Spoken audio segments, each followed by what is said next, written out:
presidente da República fez, de novo, declarações que acabaram abalando um pouco da credibilidade do governo, que ao mesmo tempo está tentando convencer os investidores de que está preocupado com a sustentabilidade fiscal do país. Enquanto Fernando Haddad tenta seduzir o mercado com as suas falas em defesa da responsabilidade fiscal, dos planos de zeragem de déficit primário, o Lula assusta os investidores.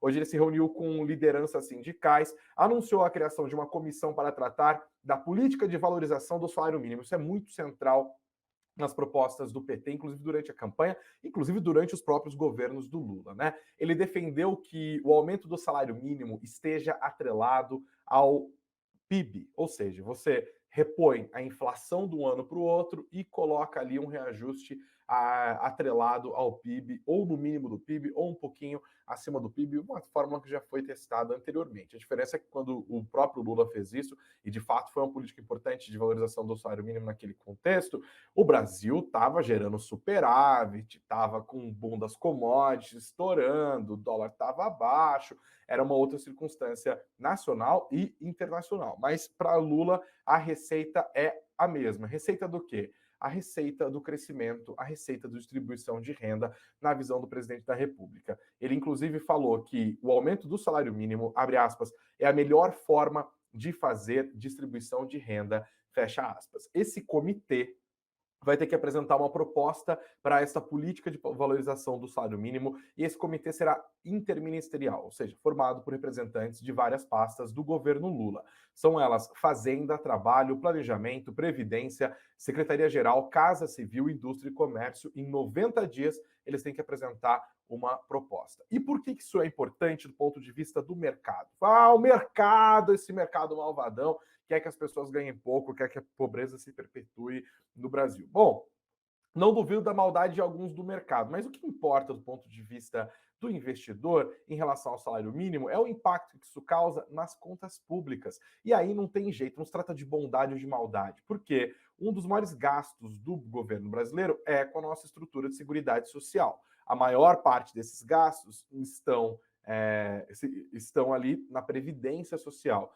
E as pessoas recebem benefícios da Previdência Social que estão atrelados ao salário mínimo. Se o governo aumenta o salário mínimo numa canetada, significa que essas pessoas todas que recebem dinheiro do INSS vão passar a receber um valor maior. Esse valor maior vai acabar saindo do Tesouro, porque a gente sabe que, ao contrário do que disse o ministro da Previdência, Carlos Lupe, que está absolutamente desinformado, a Previdência Social do Brasil é deficitária. Tanto é deficitária que foi necessário, aos 49 segundos do tempo, aí nossos políticos acordam e aprovam a reforma da Previdência, que tem os seus problemas, mas que foi, claro, uma solução necessária naquele momento. Inclusive, vamos ser honestos, né? Um dos problemas da reforma da Previdência que Bolsonaro aprovou em 2019 é que não incluiu militares, né? Militar custa que é o negócio no Brasil. O salário que a gente gasta com militar nativo e na reserva é maior do que a gente gasta com salário de profissionais da saúde e da educação no Brasil, tá? Isso é bom colocar aqui, que eu não estou falando de um lado ou de outro, de esquerda ou direita. Estou falando do meu, do seu, do nosso suado dinheirinho. E aí, quando esse déficit acontece, a grana sai do Tesouro. A grana do Tesouro não surge do nada, ela surge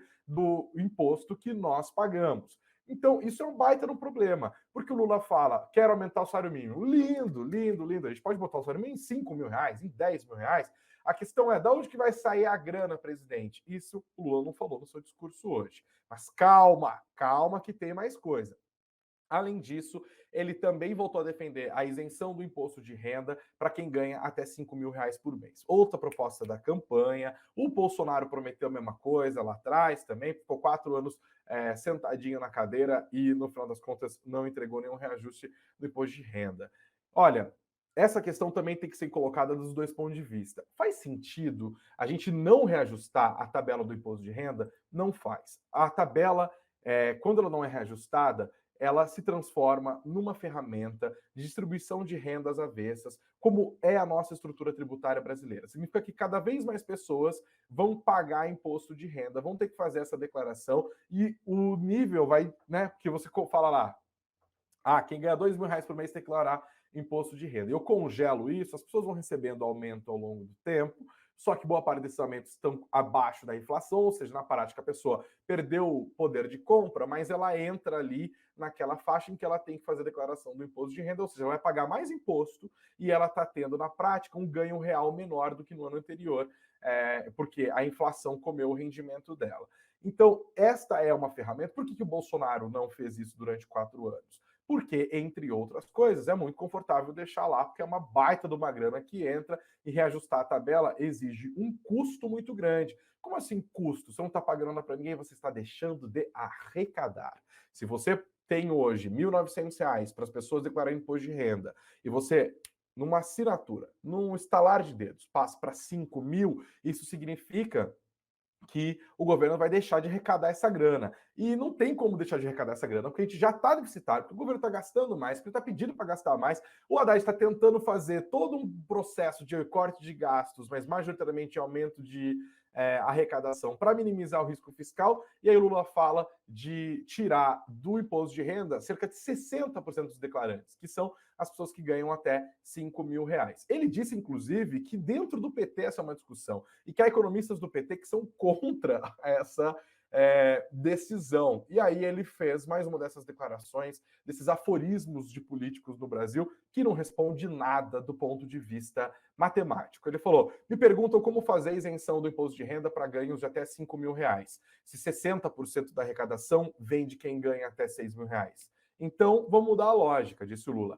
Diminuir o imposto para o pobre e aumentar para o rico. Fecha aspas. Ele voltou a defender a reforma tributária, como se fosse simples assim, né, do dia para a noite também.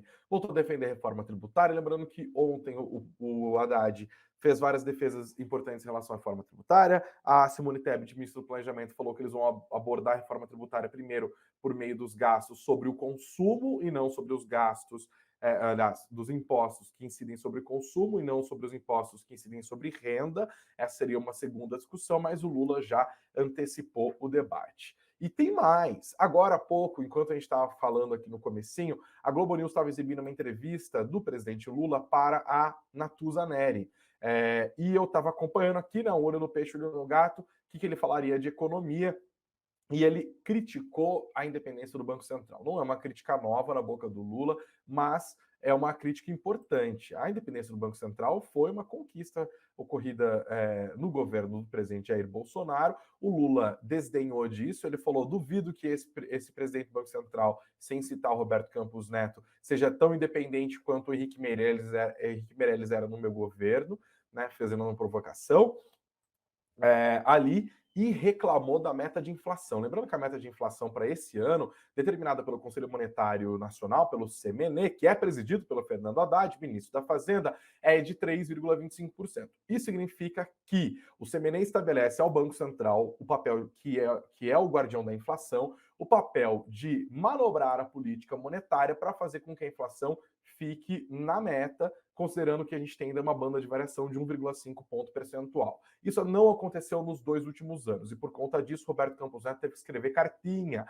primeiro para o Paulo Guedes e depois para o Fernando Haddad. Agora, o Lula não reclamou nem da cartinha, mas ele reclamou da meta. Ele falou, cara, ele inclusive deu um número errado, ele falou 3,7, desse ano são 3,25 a meta, e falou, cara, mas por que isso? Daí o Banco Central é obrigado a arrochar o trabalhador, foi mais ou menos a fala dele, numa situação de inflação alta, numa situação de pobreza, numa situação em que a desigualdade está aumentando, para entregar uma inflação tão baixa assim de 3,7%. Ele falou, por que tem que ser 3,7%? Na verdade, são 3,2%. Retomo. Por que não 4,5%, como era lá no meu governo? Isso não desce bem, tá, gente? Não desce bem. A gente está falando do presidente da República reclamando da meta estabelecida pelo CMN. Ele pode reclamar da independência do Banco Central e não fazer nenhum esforço para intervir no Banco Central. Pode fazer, porque o custo político disso é muito alto. Mas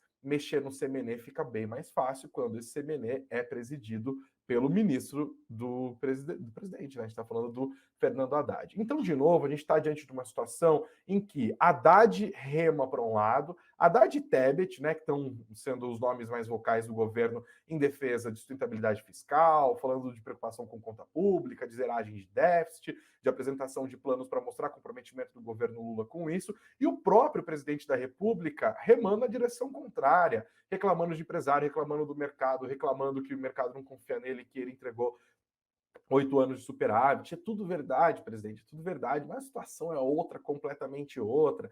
Então, a questão é, quem manda mais aqui? É o Lula, né? Quem manda mais? O Lula, o Haddad ou a Simone Tebet? É o Lula. Qual é a verdadeira independência política de Fernando Haddad como ministro da Fazenda? Qual é o papel de Simone Tebet neste governo? Essas perguntas que o próprio Haddad e a Tebet estão tentando responder nas últimas semanas voltam à tona com tudo quando o Lula fala isso. Que, olha, você que está junto com a gente recebeu agora um caminhão de informação, certo? Tem mais informação aguardando por você aqui na descrição do nosso vídeo, se você está nos acompanhando pelo Spotify ou pelo YouTube, e também na descrição deste podcast. Esteja você nos ouvindo em qualquer outra plataforma, Apple Podcasts, Google Podcasts, estou esquecendo mais, né? Estou esquecendo Deezer, tem mais de um monte. Porque aqui nessa descrição tem um link para você fazer download do nosso material gratuito do dia. E olha, essa é a semana do desafio Renda Extra. Você que quer aprender mais sobre fundos imobiliários não pode perder a oportunidade de fazer o download gratuito do nosso livro 101 Perguntas e Respostas sobre fundos imobiliários do Baroni e do Jean Tozeto, tá? A turma da Suno trabalhando para deixar você sempre mais informado. Quer saber mais como funcionam as cotas, sobre quais são os critérios de investimento, considerando investimento de longo prazo, as diferenças entre os fundos, fundo de papel, fundo de tijolo, quais são as vantagens tributárias desse tipo de investimento, quais são os riscos desse tipo de investimento, quanto que eu pago de imposto quando eu tradei uma cota, quanto que eu pago de imposto sobre o rendimento. Calma, todas as dúvidas estão ali, 101 delas respondidas nesse livro. Não se esquece de fazer o download, beleza?